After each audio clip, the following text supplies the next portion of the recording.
Hello and welcome to the Stand Up for the Story podcast.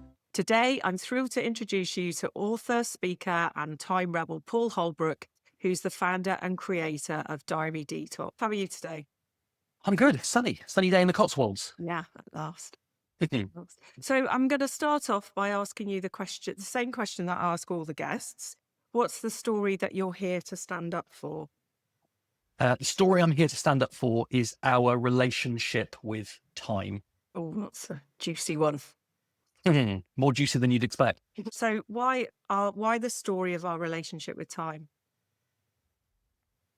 Because our relationship with time is broken, it's toxic. If you look back to my history within this, I started off as a developer and realized I was more interested in how people worked than how computers worked. And so that naturally took me up the management track.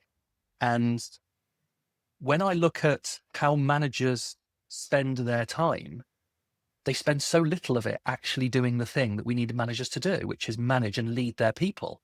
Yeah. They're always too busy. They're struggling. I was looking at it going, I don't understand why that is the case. I can find time to do it. Why can't you find to do it? So time is your most precious resource. You can't buy more and you can't make more, but you can make the most of the time you already have. Yeah. And there is a reason that we use the phrase spending time, because we've only got a limited supply of it, right? I mean, I heard you say the other day, 80 summers. You've got 80 summers in your life. Yeah. 80 summers. That kind of puts it into perspective. And I think what's really interesting about your work is the relationship between time and leadership and culture, and how it's almost this invisible solution to so many problems in the workplace. How does this broken, toxic relationship with time show up in the world of work, and what's wrong with it? So you're gonna see it everywhere. If there is some kind of challenge with time within your work environment, mostly you'll see it as people saying their manager never has time for them. And if it's you, your manager will probably say they don't have any time for you. They're either at loads of meetings with other senior management people and they haven't really got time to spend time with you. It could be that they're spending more time on today, the urgent stuff, today and tomorrow, rather than spending time thinking about next year or next 5 years or next 10 years. It would show up as what I call dropping balls. So the unexpected things that happen. So if you're losing people unexpectedly, if you are not delivering things that you intended to deliver unexpectedly, and taking your eye off the ball, that's another massive symptom of it. Yeah. But I think the biggest one that people are probably mostly going to resonate with is it's going to show up in your culture. If you're in an organization that's run a employee survey, for example, usually you'll hear things like people saying, oh, we don't feel very connected to our culture, or I don't feel very connected to my manager, or my manager never really has time for me. These are the things in which this broken relationship with time shows up. You always talk about the big well-being aspect of it as well, and how it's almost, if the managers are doing that and if the leadership are doing that, then the whole culture tends to be very busy. You're probably hearing that word culture quite a lot at the moment in social media, in the news, everywhere. And I like to reframe things, right? I did this post really early on in the annals of the Diary Detox journey, and I liked to reframe people's view on failure. And the only time we ever really get to learn is when we fail.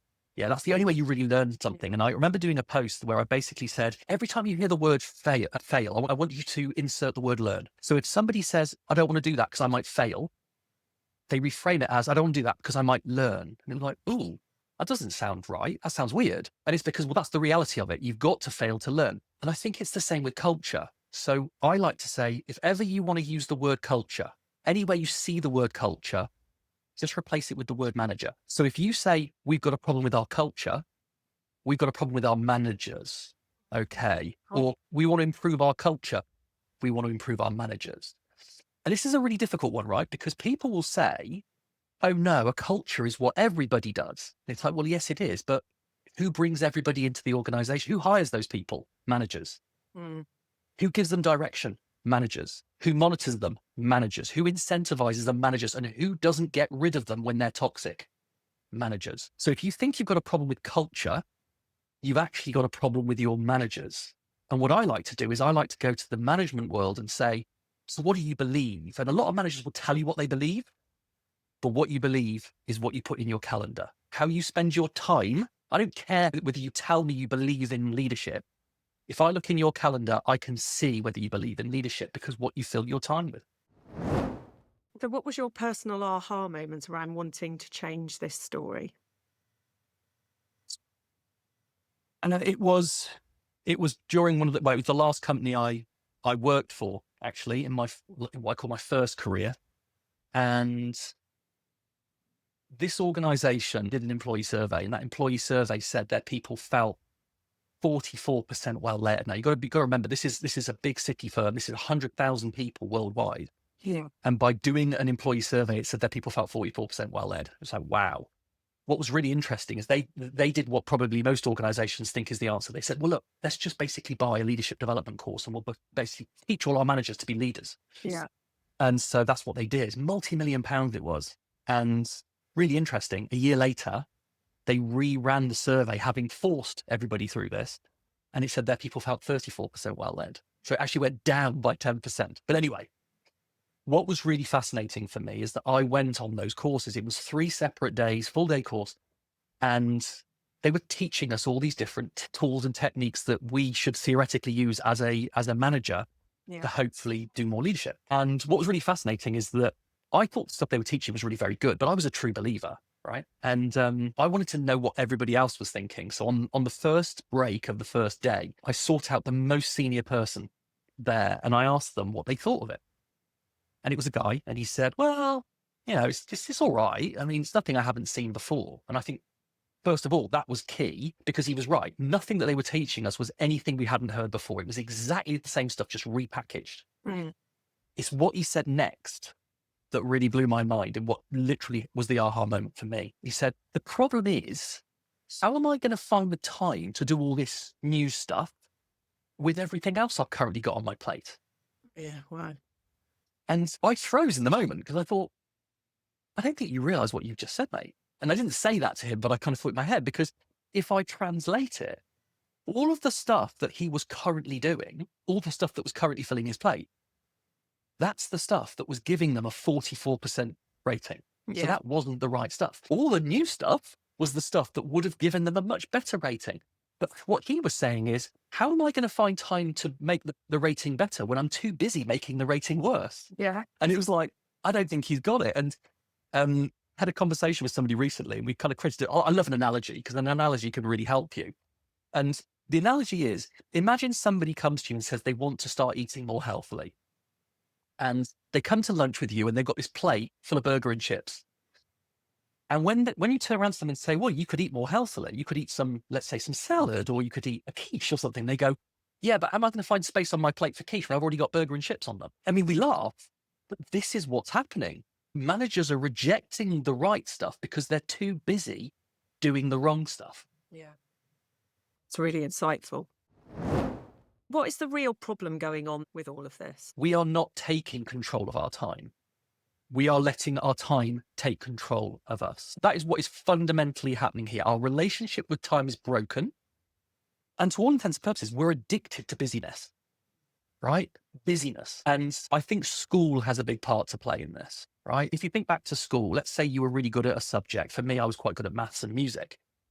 But if I managed to finish an assignment early, I couldn't put my hand up and say, Miss, can I go to lunch now? She'd just turn around and say, no, sit down, shut up, wait for the bell to ring, right? And that's kind of where we got to. It's almost like we believe the only time we're really being, in quotes, productive is when we're sat at a desk. And this is something that I think has persisted all the way through childhood, through early adulthood, and then obviously into the world of work. To give you an example of this, one of the last full-time roles I had when I was running a 350-person division in a bank, one day one of my German colleagues came over. I was a managing director, right? So one fairly senior. He came over to me and he said, I want to book a meeting with you. And my assistant, Haley, just happened to not be at her desk. She'd gone off to lunch. I said, well, come into my office. So he came to my office, around the back of my desk, and he could see my calendar, and my calendar was virtually empty. And I remember him saying to me, I see that your calendar is empty. And I said, yeah. And he said, should I be telling our boss that you don't have any work to do?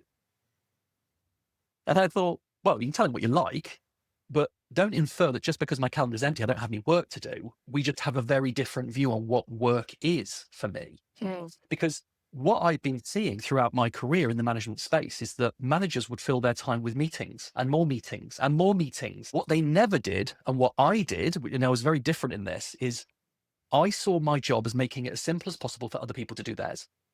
It was literally as simple as that. The only way I could do that is by being there when my people needed me. So a lot of my time was actually spent walking around the floor. Yeah. I would walk around the floor and see what was going on. I would spot things that were happening from afar. It was almost like I'm taking a bit of a wide angle view of everything and going, what's going on? Why is that happening? And this is the thing. If you're spending all your time in meetings, you don't get that insight. You can't see that unless somebody tells you, but people can't tell you unless you give them time to tell you. And of course, if you're filling your calendar with meetings, you never have time to listen to that stuff.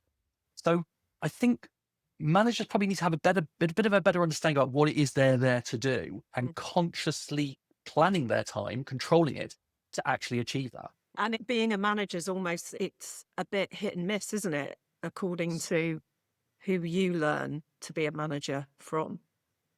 What you mean getting a good manager is hit and miss?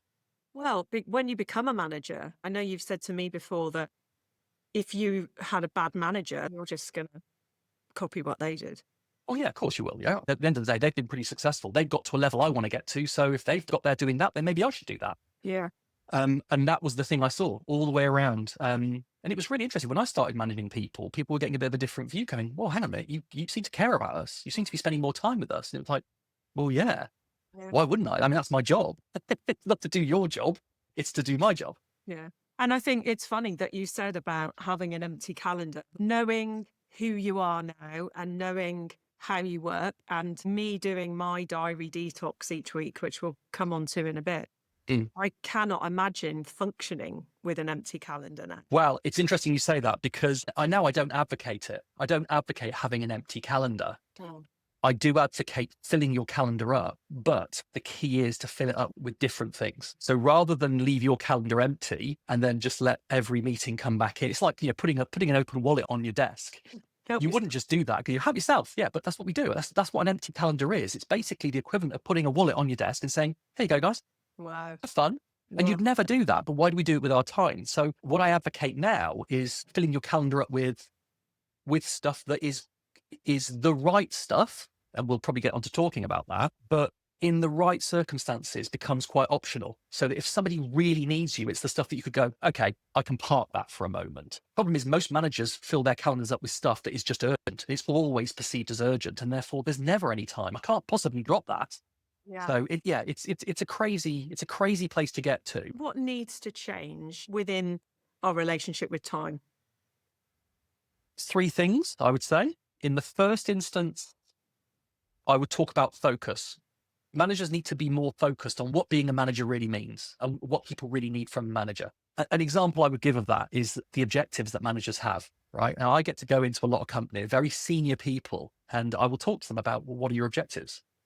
Because it's really interesting. People will naturally do what they are incentivized to do. And people get bonuses or they get paid or they get appraised on achieving their objectives. And so I always like to ask the question, when I see there's a challenge somewhere, I'll say, so what are your objectives? It is amazing how often the objectives that organizations are giving their managers are actively disincentivizing them from the very things they want their managers to do. It is bizarre. And I would sit down and say there are basically six things. You see that? I'm a God master grade. Six things. 6 things that managers should be doing, and very few of them are ever in their objectives, right? So one of them is build their resilience, build their own resilience. I think that should be an objective for a manager, to build their own resilience. If you don't put your own mask on first, how the hell are you going to help anybody else? Okay. So build your own resilience, build your people's resilience, okay? Invest in your own career, invest in your people's career, remove barriers to your people delivering, and plan your successor's success. Now, if you teach managers that is fundamentally what's important in your job, and you not only monitor them for that, but you also reward them, incentivize them, not just monetarily, but you incentivize them to do those things, you'd be amazed how much more time managers spend actually managing people. So the first one is focus. The second one is planning. I was talking about time controls us rather than us controlling our time. What does that look like? It looks like us actually planning out our time to do the things that we need to do. And so knowing that you need those 6 things, plan your time out to achieve those 6 things. Right. You can always make the decision in the moment to change your mind and do something different. But a lot of the time you won't be interrupted. And what we tend to do is we tend to go, I've been interrupted. My calendar's empty. What am I going to do? Oh, I'll just go do that. And our time just goes in the wrong place. So by planning your time out to do those things, I think we avoid getting ourselves into the situation where we believe we have more time than we actually do. And actually we believe we've got better things to do with our time. So that's the second thing. And then the last thing is we need to talk about it. You know, the number of times somebody invites you to a meeting that you know is a waste of time. You've been to it 15 times before. It's never worth your time. You always come out of it saying, well, there's another hour of my life I'm never going to get back. We don't tell them. And it's because we don't have the right language to tell them. The only language we have is that's a waste of time. And that doesn't feel like a good thing to say or a very productive thing to say. So creating more focus, being better at planning our time and talking about things when they're not working, that's what really needs to change. And so, what's the answer that you bring to helping to solve this? That's what led to me creating the Diary Detox. Okay. And so the Diary Detox was really a method. And that method was there to help people, first of all, get insight into where their time's going, create focus, plan their time, and have a better language to talk about it. And the idea was that you give people this really short little thing they do once a week. I call it a weekly detox. And it's just there to create that insight and do that plan. I mean, it's exactly what I just said, but there's a very key part to it for me, which is you've got to create the insight first of all. You've got to get managers to see that they're not doing what they should be doing and get them to at least question that. There's that phrase, you can't fix a problem until you first admit that it exists. And when I was working in the city and I had 350 people working for me and people came to me and told me they had no time, I had the authority to be able to say to them, well, what are you spending your time doing? And they would tell me. I've got one written up on the wall here, actually, that I use in my discovery sessions I do with companies. And when I saw what they were doing, I kind of went, well, that's not for you to do. Now that's easy because they're working for me. Now I'm outside of that. The problem is that if somebody says to me, I've got no time, and I find out what they're doing and I go, well, that's not what you should be doing, they probably have every right to turn around and say, you don't know my business. You don't work in my industry. So how could you possibly know? So I had to create a way of getting them to see what I could see. I mean, I kind of like it to a pair of glasses, right? You look at their calendar and it's like, put glasses on, you go, oh my word. And so I used color and I basically give them 5 colors and they use those 5 colors to get a different view on where their time is going. And those are green, amber, red, gray, and blue. And when you get them to apply those colors to their calendar, just based on what they're doing today, it's amazing how often somebody who completely believes that something they're doing is absolutely the right thing, how quickly they'll go, well, that doesn't look right. Yeah. So it's basically about getting them to see what I can see without me judging them in any way. I need to get them to judge themselves using something a little bit more objective. So And so those different colours, what do they stand for? the colors, it's probably best to start with the most common one first of all, right? Which is red. So red, to all intents and purposes, is what we would call productivity. All right. That's when you're delivering a service or you are delivering a product. You are effectively making money for the organization, either indirectly or directly. So as an example, when I'm delivering a service to somebody, that is directly generating money. So that would be red. But when I'm issuing an invoice for that service, I'm indirectly generating money because that's how money comes into the business, right? So the red stuff is productivity. The amber one is what I call managing. And managing is about 2 things. Think of a supervisor. Managing, at its very core, is about saying, is everything that should be happening happening? And if it's not, how do I make it happen? So what I call monitoring and directing. Now, amber is effectively reducing risk. You're checking to make sure things are okay and you're making it as it should be if they're not. That's a risk reduction. The green stuff is what I call leading, and green at its core is growth. Okay, growing you, growing your people, growing your business, growing your clients, growing your product set, whatever else it might be. And that at its core is, think about leading. Why do we follow leaders? We follow leaders because they hold the promise of taking us to a better place. So how do we get people to take us to a better place? Well, you have to think about a better place to start with, so thinking. You then have to talk to people, often missed out this one. You have to talk to people about this better place and say, is that where you want to go? How do you feel about that? What are your ideas? And then some of those ideas will be thrown away because we then realize, that's pointless. But other ones, then we think, yeah, we should do that. And so the last one is improving. We actually have to go and do it. Yeah. So the red, amber, green is the kind of, we call it the useful stuff at work. Yeah. There's one gray called floating. It used to be brown, because brown stuff that floats is, well, you could probably finish that one. Waste. Waste, exactly, right? And somebody once turned around to me and said, oh, I think you should use a different color for that, because that just feels like poo. Oh, well, that's the idea. It's supposed to. You're supposed to look at it and go, oh, right? But I changed it to gray. And the reason I went for gray is because often it's a gray area. Gray stuff is stuff that we either know isn't adding any value, or we're not sure if it's adding any value. Examples of this: going to a meeting with somebody and you don't actually know why you're there. Yeah. That is effectively wasting time, right? Going to the same meeting you go to every single week that just doesn't. Yeah. Or being asked to do something and you go, why? Yeah. So that's the gray stuff. Really important on that one, because there's actually a huge amount of time that people admit they spend in the gray. And then the last one is blue, and blue is living. The first four were about work. The blue one is about outside of work. This is about, what do you do outside of work to make you more physically, emotionally, spiritually, or mentally better in your well-being, to bring the best of yourself back to work again. When you show managers where their time is currently going across those 5 colors, they very rarely see what they expect. Interesting. What do they expect, and then what do they see? Well, they expect to see that they're very green. I'm a leader. Of course I'm a leader, because it said on my job title. Yeah. I'm a team leader. Okay. Well, let's now look at your calendar. And as soon as you apply those colors to their calendar, what they'll find is that there's actually very little green in there at all, right? There'll be some, a small amount. There might be, depending on what kind of person they are. I mean, if you had somebody who was quite micromanagey, they would probably see a lot of amber. Yeah. Because it's the do this, do that. Giving orders is a very amber thing to do. Do that, do that, do that. But what most managers see is they see quite a lot of their time in the red. So they're doing a lot more of the hands-on, in the weed stuff that they should be delegating to their people, and they're not, for whatever reason. The other thing that they see is actually quite a lot of their time is spent in the grey. All right. I do something called a discovery. So I'll get the whole company to do this 90-minute session, all very anonymous. And I then ask some questions that allow me to segment the data. And when you look at the most senior people in the organization, they are usually the ones that are struggling the most. And so when you ask this question, 18% is the average that the most senior people in the organization will spend on grey activity. That's a day a week. Wow.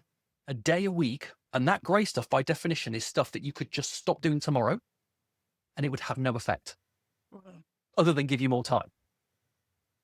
One day a week. What could you do in one day? If you put an extra day back every week, what could you do with that time?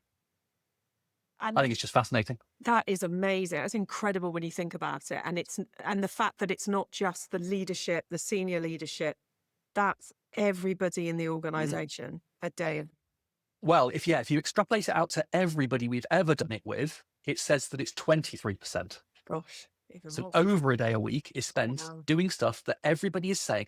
And don't get me wrong, when I run these sessions, I don't turn around to them and say, so how much of your time is spent wasting time? Yeah. Nobody's ever going to give an honest answer to that, right? But what I do is I give them examples of things that represent waste, like going to meetings where you're not sure why you're there, going to meetings where you're walking out going, well, that was a bit of a pointless thing to do, or that's an hour of my life I'm never getting back. When you give them things like that, everybody is happy to admit how much of their time is going on that stuff. So that's basically what I'm seeing. But the other thing is, not only is there the waste thing, I think the key one is the green one. 70% of the most senior leaders 70% of their time should be spent on green stuff. It's looking at where the ship's going, think about where we want to go, how are we going to get there, who are we going to bring on board, and how are we going to make it happen? 70%. When you look at the average from the discoveries that I run, 28% of their time is actually being spent on that. So less than a third of their time is spent leading versus what they should be spending. That's a bit of a, I want to swear.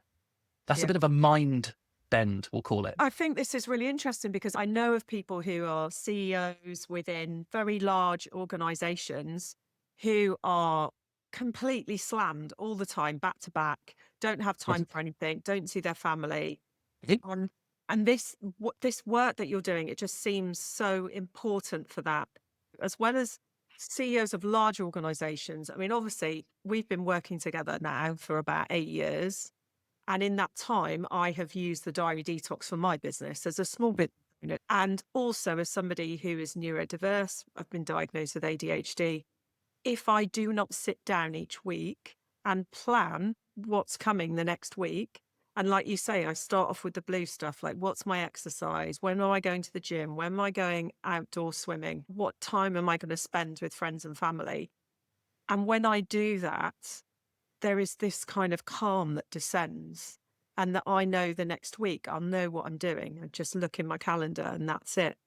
And before, if I look at before and how I was, I would drop the balls. I would suddenly look in my diary and go, oh, I'm meant to be in Bristol in half an hour. And it makes a massive difference. And I know that some people I speak to have felt that they might be restricted by that or whatever, but Mm. I just found it so freeing. It's the opposite of that. Well, don't get me wrong. The first time somebody goes on this journey, I mean, I write about it in the book. One of the earliest people that I did a diary detox with, when we showed them their calendar using those colors for the first time, they got really, for want of a better phrase, they got really arsey. Yeah. And they didn't like the story that was being told because they'd written in their head that they were a really good leader. Yeah. And interestingly, they did say to me, so are you telling me that I'm not a good leader? Wow. And I said, I'm not telling you anything. No. I've just given you the colors. Yeah. You've chosen the colors. So actually, you're telling yourself. In Yeah. fact, your calendar's telling you. I think that goes back to your earlier point of, are you using this as an exercise to make yourself think that you're a failure, or are you using this to learn something about yourself? Yeah, absolutely. But what's interesting is what you said is that when people first go on this journey, it will feel quite restrictive. Mm. Yeah. And I don't sugarcoat that. I'm really honest about it. And that's because anytime you try to build new habits, and that's all this is about, we're just talking about building new habits around time. Anytime you try to build a new habit, to start with, it feels really awkward. It feels really deliberate. It feels really hard. What's interesting, and it will feel really restrictive. But what's interesting is that as time goes on, it's amazing how liberating it becomes. Mm. Because I know people that have had their partner say to them, oh, we want to go to lunch. Can we go to lunch? Do you fancy going for lunch today? And they go, oh, I can't possibly. I'm so busy, so busy, so busy. Mm. Once they'd done a diary detox, they knew where their time was. Yeah. And they could say, well, I have got something booked in, but I can always move that because I can move it to over there. And you become so much more in control of your time, right? Yeah. And it doesn't matter if you move that thing to next week. And planning your time doesn't mean dogma. We're not just saying because you plan this out, you are therefore going to do it. And at the end of discoveries, I'm often asked the question, okay, so you use this, right? And I go, yeah, of course I do. And they say, so how often do you do what your calendar says you should do in terms of the plan? And I think they expect me to say always. Yeah. What I actually say is rarely. Yeah. I always change my mind. Yeah. But here's the point. If you don't plan your time, when something comes around, chances are you'll accept it because that's just what happens. It's Parkinson's law. Oh. Your tasks will expand to fill the time available. But if you plan your time, you have more control of it.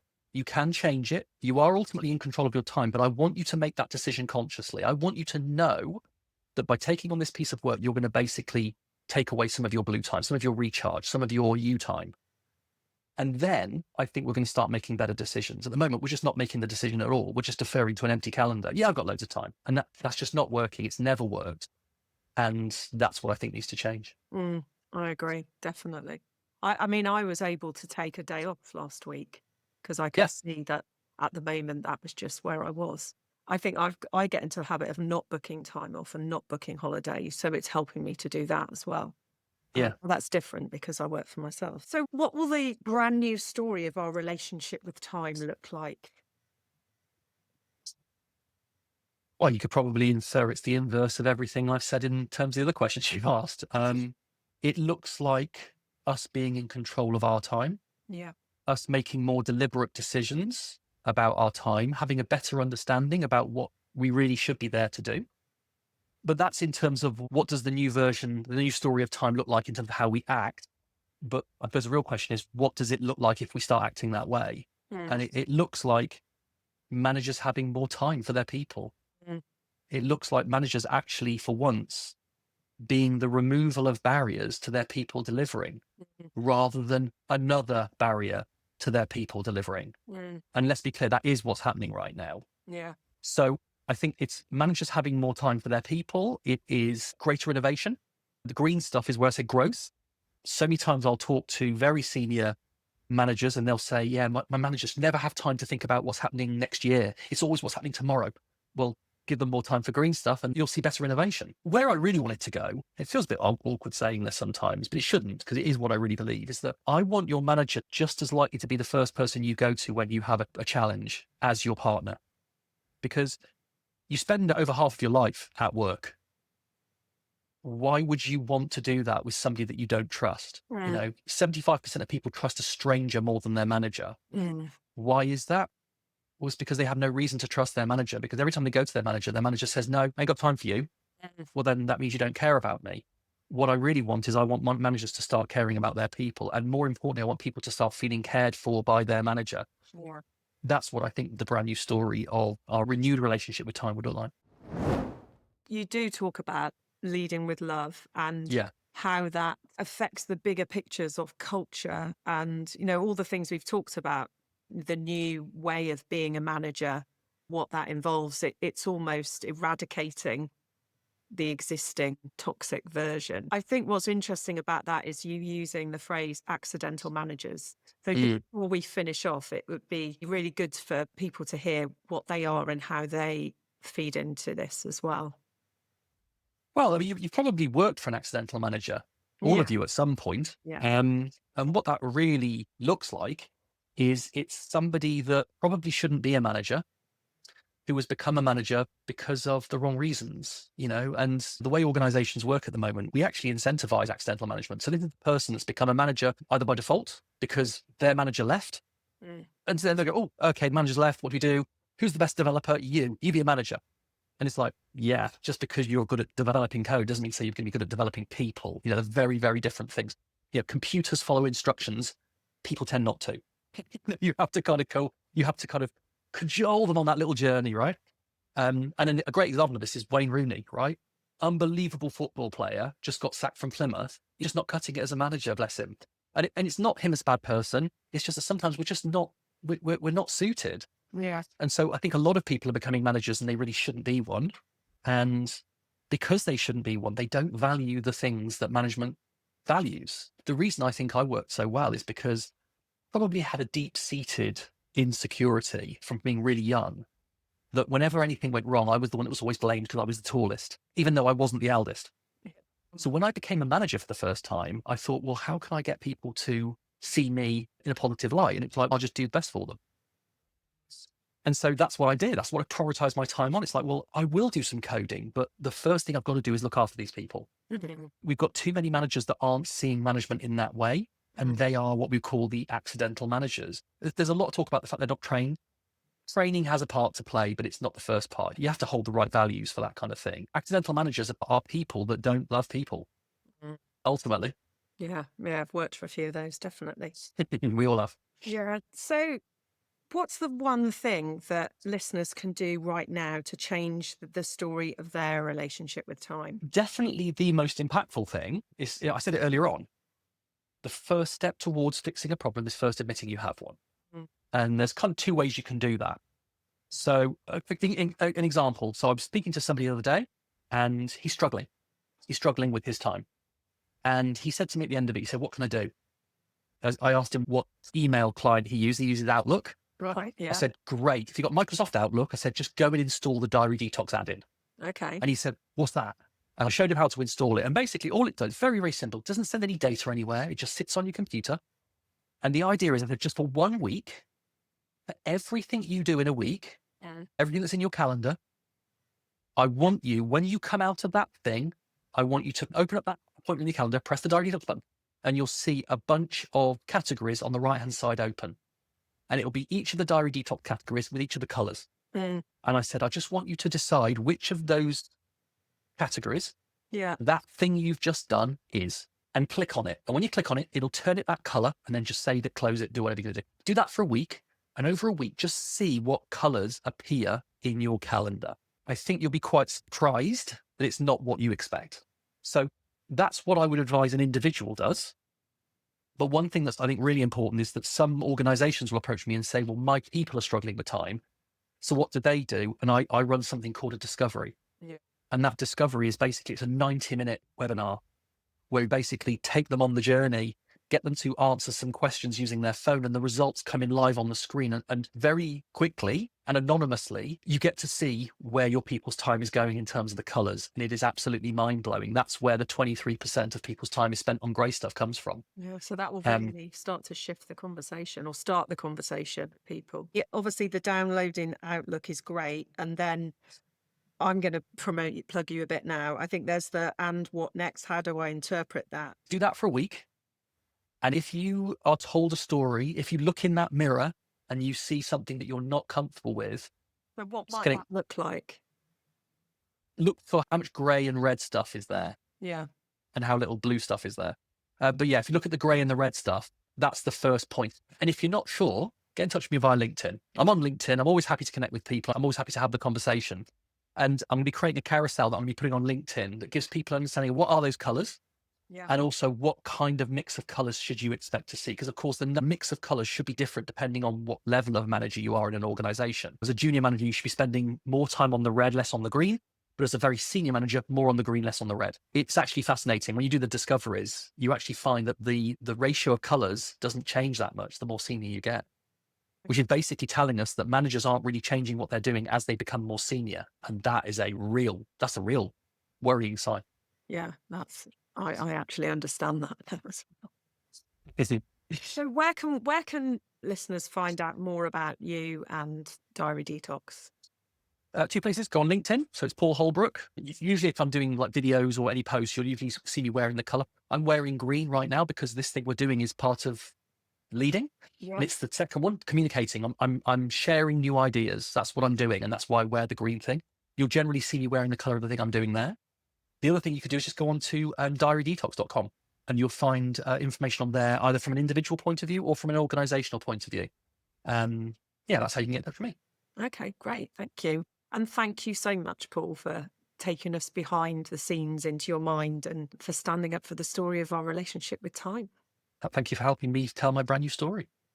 It's a pleasure. If anything you've heard today has inspired you to want to create a brand new story for your company, please visit brandnewstory.co.uk to find out more.